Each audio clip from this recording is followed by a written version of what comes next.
Peribahasa lidah tak bertulang nyata adanya dalam diri Presiden Jokowi.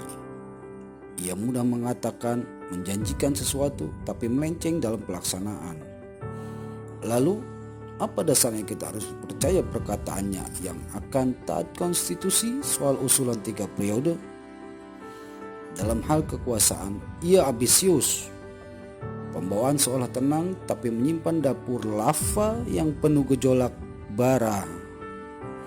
Bagi saya, ia menyetujui gagasan 3 periode itu. Secara tidak langsung atau diam-diam meminjam tangan orang dalam pikiran, dan hal-hal tak terlihat lainnya. Alasannya, 1, ia cacat kredibilitas. Janji tuntaskan periode gubernur DKI tapi berhenti di tengah jalan. 2, ia bilang taat konstitusi. Tapi kita tahu semua bahwa konstitusi bisa diubah tergantung konstelasi dan gizi politik di MPR. Saat ini diduga kuat pasal 3 periode akan disusupkan lewat pembahasan pokok haluan negara dalam Undang-Undang Dasar 1945. 3. Pusat gempa usulan 3 periode adalah istana. Berhulu dari para pembantu dan orang dekatnya, Tempo melaporkan bahwa Menko Marifes LBP berada di belakang suara kepala daerah. Berada di belakang suara kepala desa yang serukan 3 periode itu. LBP adalah Ketua Dewan Pembina Abdesi. Ketua PKB Muhaimin Iskandar yang gencar dukung 3 periode adalah adik Menteri Desa Abdul Halim Iskandar. Wakilnya Budi Ari Setiadi adalah Ketua Umum Projo Jokpro, relawan Jokowi Prabowo 2024. Adalah kelompok yang sejak dulu terang-terangan akan mendorong MPR mengamandemen Undang-Undang Dasar 1945. Sementara kita tahu Prabowo adalah Menhan. Tak hanya urusan pemakaian barang impor, bodoh banget kita, pinjam istilah Jokowi, kalau tidak bisa melihat fakta setelanjang itu. Jokowi diam saja terhadap aktor intelektualis 3 periode di sekelilingnya itu.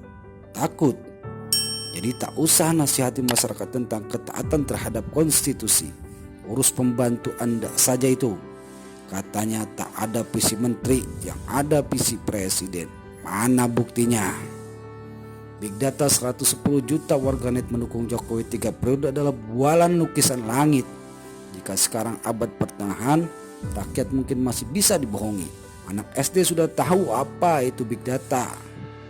Data quality atau kualitas data adalah hal yang terpenting dalam Big Data. Menurut Text Target, data can be a data quality. Data can be a strategic asset only if there are enough process and support mechanism in place to govern and manage data. Quality is a measure of the condition of database and factors such as accuracy, completeness, and consistency.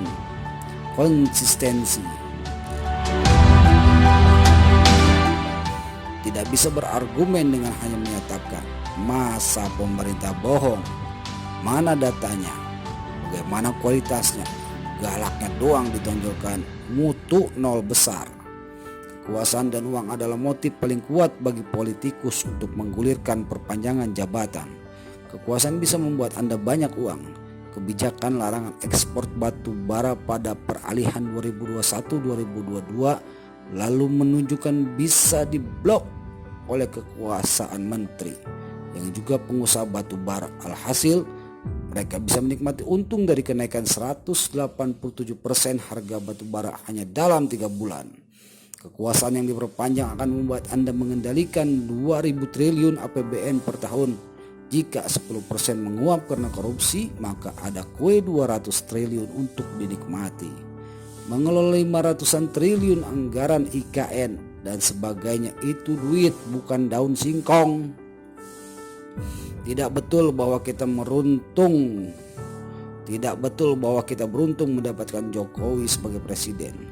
Padahal siapa saja presidennya, Sumbangan terbesar adalah pajak rakyat, mayoritas atau 26,8% adalah PPN yang kita bayarkan dan tek-tek bengek pajak penghasilan.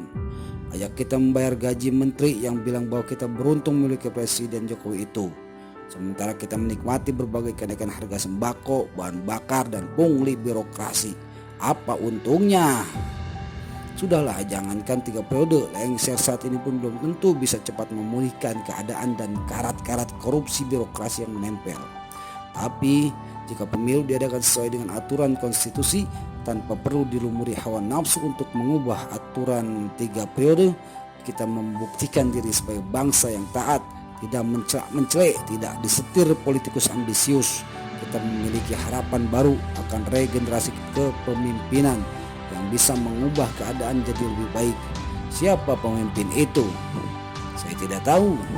Tapi mulai sekarang kita bisa mengawasi proses dan menilai secara lebih detail para calon yang mulai bermunculan. Sebab kekuasaan terbesar suatu bangsa berada justru di tangan mayoritas rakyat tak memegang kekuasaan apa-apa. Sebab kekuasaan terbesar suatu bangsa berada justru di tangan mayoritas rakyat yang tak memegang kekuasaan apa-apa, bukan di tangan menteri yang cuma pengusaha batu bara. Semoga insya Allah. Assalamualaikum warahmatullahi wabarakatuh.